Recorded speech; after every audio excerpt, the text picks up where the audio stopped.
Dans cette leçon, nous allons définir la notion de congruence et apprendre à calculer modulo n. Nous résoudrons ensuite les équations du type AX congru à B modulo n et nous terminerons par le petit théorème de Fermat et ses applications.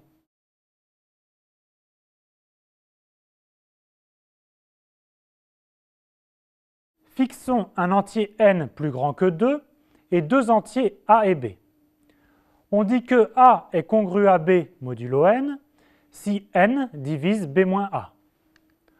On note alors a congru à b modulo n. Une autre formulation est de dire que a est congru à b modulo n si et seulement si il existe un entier k tel que a soit égal à b plus k fois n. Voyons quelques exemples avec n égale 7. 15 est congru à 1 modulo 7, car 15 moins 1 est égal à 14, qui est un multiple de 7. 72 est congru à 2 modulo 7, car 72 moins 2 est égal à 70, qui est un multiple de 7.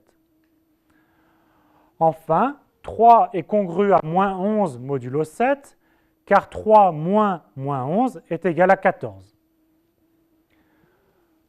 Voici aussi quelques remarques. Tout d'abord, a est congru à 0 modulo n, ça équivaut à ce que a s'écrive 0 plus k fois n, ce qui équivaut à ce que n divise a. D'autres notations sont utilisées. A égale b modulo n, ou bien a congru à b crochet n.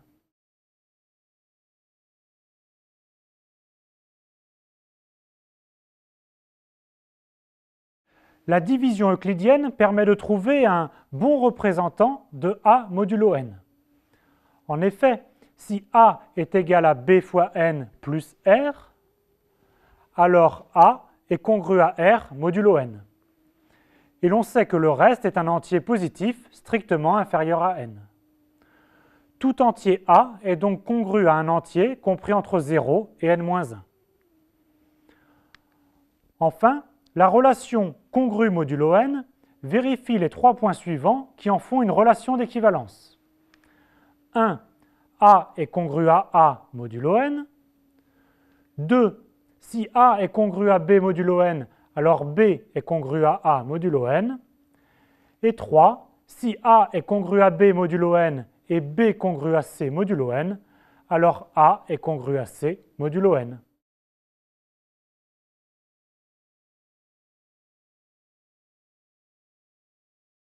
Continuons avec des propriétés qui faciliteront les calculs.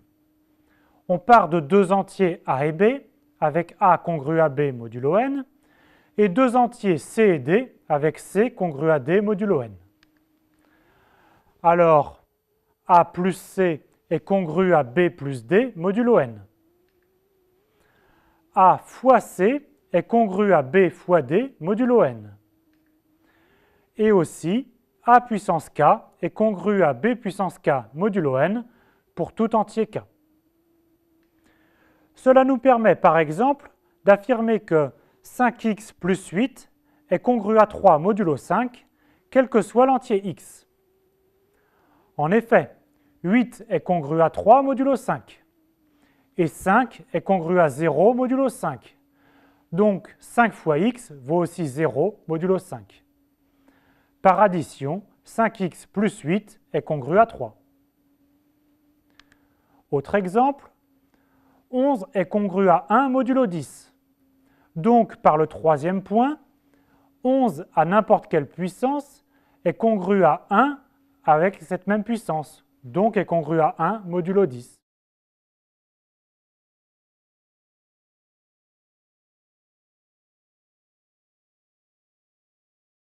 Montrons le point 2 de la proposition. C'est-à-dire que si a est congru à b modulo n et si c est congru à d modulo n, alors a fois c est congru à b fois d modulo n. Tout d'abord, a est congru à b modulo n. Cela signifie qu'il existe un entier k tel que a égale à b plus k fois n. Et de même, c congru à d modulo n, Donc il existe un entier L tel que C est égal à D plus L fois N. Calculons le produit A fois C. A fois C est égal à B plus K fois N multiplié par D plus L fois N. Et en développant, on trouve B fois D plus BL plus DK plus KLN fois N. AC est donc égal à BD plus un multiple de N. C'est exactement dire que AC est congru à BD modulo N.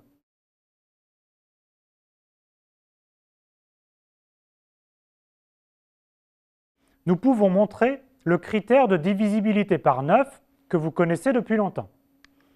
Je vous rappelle qu'un nombre est divisible par 9 si et seulement si la somme de ces chiffres est divisible par 9.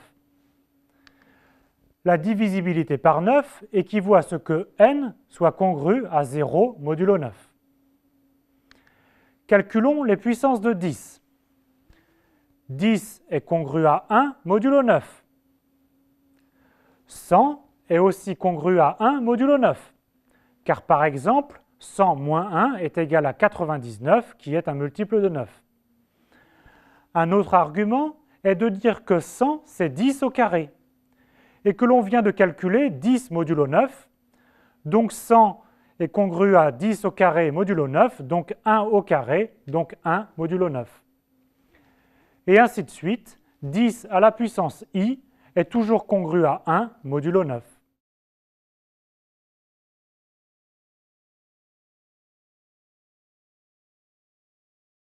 Revenons à notre entier grand N et écrivons-le en base 10. N est égal à A0, A1, A2, etc. jusqu'à AK. A0 est le chiffre des unités, A1 celui des dizaines, A2 celui des centaines, etc. Cela se traduit par l'égalité, grand N est égal à A0, plus 10 A1, plus 100 A2, etc.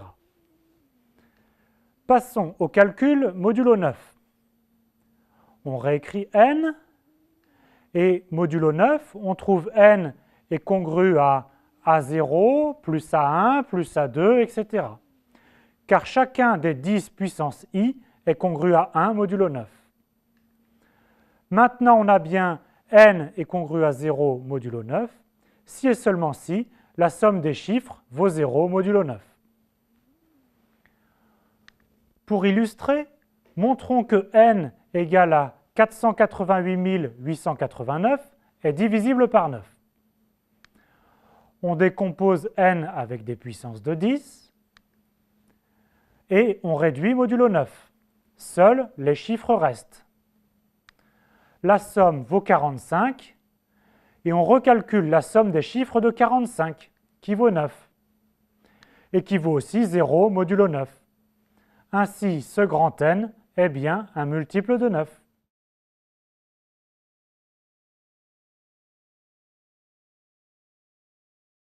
Les calculs bien menés avec les congruences peuvent être très rapides. Voyons différentes façons de calculer 2 puissance 21 modulo 37. Plus exactement, on souhaite trouver un nombre inférieur à 37 qui est congru à 2 puissance 21 modulo 37. Première méthode, on calcule 2 puissance 21, puis on fait la division euclidienne de 2 puissance 21 par 37. Le reste est notre résultat. C'est laborieux.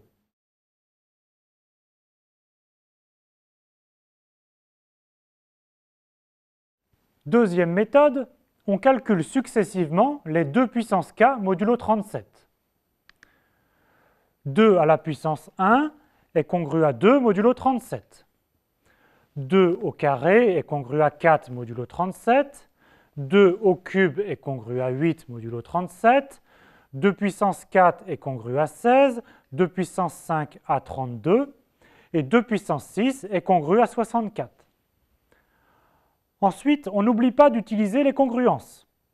64 est congru à 27 modulo 37. Puis, pour 2 à la puissance 7, on l'écrit 2 fois 2 à la puissance 6.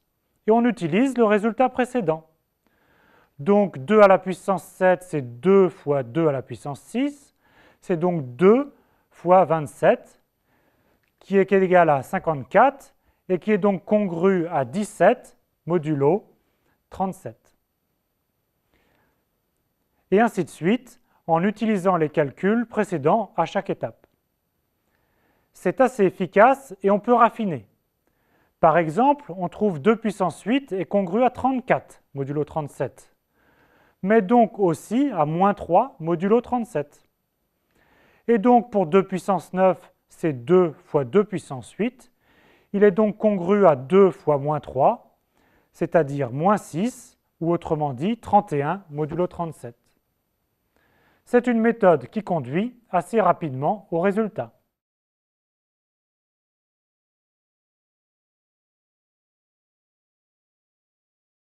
Il existe une méthode encore plus efficace. On écrit l'exposant 21 en base 2. 21 est égal à 2 puissance 4 plus 2 au carré plus 2 puissance 0, autrement dit 16 plus 4 plus 1. Alors 2 puissance 21 est égal à 2 puissance 16 fois 2 puissance 4 fois 2 à la puissance 1. Et il est facile de calculer successivement chacun de ces termes, car les exposants sont des puissances de 2.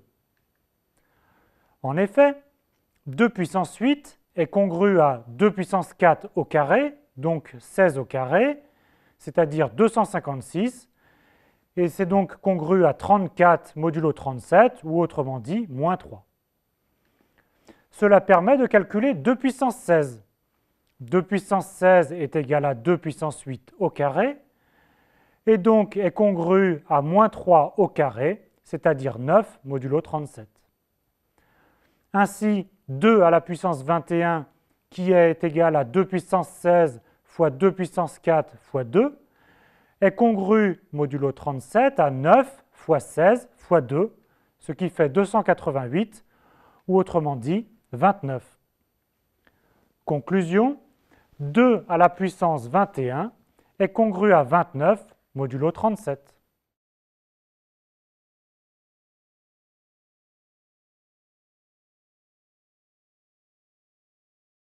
Étant donné trois entiers a, b et n, considérons l'équation ax congru à b modulo n, d'un connu x, x étant aussi un entier.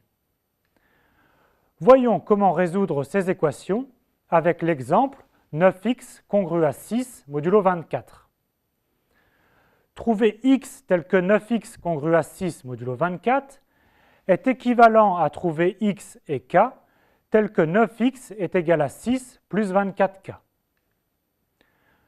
Mis sous la forme 9x moins 24k égale 6, il s'agit alors d'une équation que nous avons étudiée en détail dans une leçon précédente. Et il y a bien des solutions, car le PGCD de 9 et 24 est égal à 3 divise 6. En divisant par le PGCD, on obtient l'équation équivalente 3x moins 8k est égal à 2. Pour le calcul du PGCD et d'une solution particulière, nous utilisons normalement l'algorithme d'Euclide et sa remontée. Ici, il est facile de trouver une solution particulière à la main. x0 est égal à 6 et k0 égale 2. On termine comme d'habitude. Une fois que l'on a une solution particulière, on sait trouver toutes les solutions. Faites les calculs pour trouver que les solutions x sont les x est égal à 6 plus 8 fois L parcourt en z. Ici, la forme des entiers k ne nous intéresse pas. On préfère regrouper ces solutions en trois classes modulo 24. x1 est égal à 6 plus 24 fois m, x2 est égal à 14 plus 24 fois m, et x3 est égal à 22 plus 24 fois m, avec m parcourant z.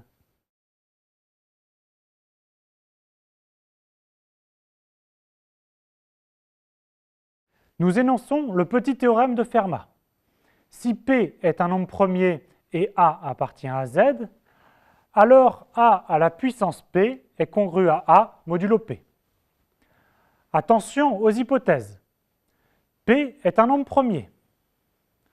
Ensuite, l'exposant est P et la congruence est modulo P pour le même P. Une autre formulation tout aussi utile est la suivante. Si P ne divise pas A, alors on a A à la puissance P-1 est congru à 1 modulo P. Encore une fois, P est un nombre premier.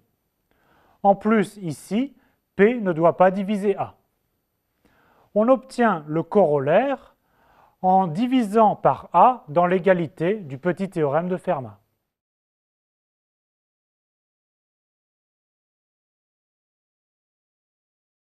Comme application, nous allons calculer 14 à la puissance 3141 modulo 17. Le nombre 17 étant premier, on sait par le petit théorème de Fermat que 14 à la puissance 16 est congru à 1 modulo 17. Essayons d'utiliser cette propriété. Écrivons la division euclidienne de 3141 par 16. C'est 3141 est égal à 16 fois 196 plus 5. Alors 14 à la puissance 3141 est égal à 14 à la puissance 16 fois 196 plus 5, qui vaut 14 à la puissance 16 fois 196 fois 14 à la puissance 5. Ou encore 14 à la puissance 16, le tout à la puissance 196, toujours multiplié par 14 à la puissance 5. Mais par le petit théorème de Fermat, 14 à la puissance 16 est congru à 1, modulo 17. Donc notre nombre est congru à 1 à la puissance 196 fois 14 puissance 5. Et ainsi, 14 à la puissance 3141 est congru à 14 puissance 5 modulo 17. Il ne reste plus qu'à calculer 14 à la puissance 5 modulo 17. Cela peut se faire rapidement. 14 est congru à moins 3 modulo 17, donc 14 au carré est congru à moins 3 au carré, c'est-à-dire 9 modulo 17. Et pour 14 au cube, on obtient 14 au cube est congru à 7 modulo 17. Et par exemple, 14 puissance 5 s'obtient comme 14 au carré fois 14 au cube, donc 14 puissance 5 est congru à 9 fois 7, c'est-à-dire 63 ou encore 12 modulo 17. Conclusion, 14 à la puissance 3141 qui était congru à 14 puissance 5 est congru à 12 modulo 17.